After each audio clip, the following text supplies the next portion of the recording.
আসামি হাসানুল হক ইনু, পিতা মৃত AHM কামরুল হক, মাতা মৃত বেগম হাসনা হেনাকে তার বিরুদ্ধে গঠিত ৩ নম্বর চার্জে সাক্ষী রাইসুল হক সহ অন্যান্য ভিকটিমদের গুরুতর আহত তথা নির্যাতন, টর্চার এবং রাজনৈতিক কারণে নিপীড়ন, পারসিকিউশন অন পলিটিক্যাল গ্রাউন্ডস করার অভিযোগে ইন্টারন্যাশনাল ক্রাইমস ট্রাইব্যুনাল অ্যাক্ট 1973 এর section 3 subsection 2 clause A clause G, section 4 subsection 1, section 4 subsection 2 and section 20 subsection 2 and 20A দ্বারা মতে 10 বছরের সশ্রম কারাদণ্ড এবং 6 নম্বর চার্জে কনস্পিরেসি, ইনস্টিগেশন এবং কমপ্লিসিটি, এটি দুষ্কর্মে সংযোগ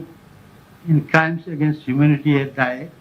International Crimes Tribunal Act 1973 এর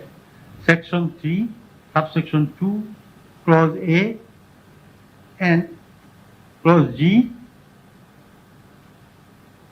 section 4 subsection 1, then section 4 subsection 2, section 20 subsection 2, section 20A ধারা মতে 1 লক্ষ টাকা ক্ষতিপূরণ সহ 10 বছরের সশ্রম কারাদণ্ড এবং 7 নম্বর চার্জে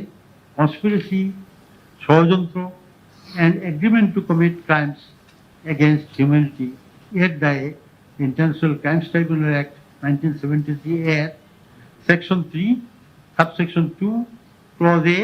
clause G, section 4 subsection 1, section 4 subsection 2, section 20 subsection 2, section 20A ধারা মতে 1,000 টাকা 1 লক্ষ টাকা ক্ষতিপূরণ সহ 10 বছরের সশ্রম কারাদণ্ডে দণ্ডিত করা হলো।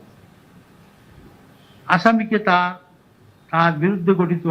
1, 2, 4, 5 নম্বর চার্জ এবং 8 নম্বর চার্জের সকল কাউন্ট হইতে খালাস প্রদান করা হয়েছে। আসামি এর বিরুদ্ধে আরোপিত সকল সাজা যুগপৎ চলিবে।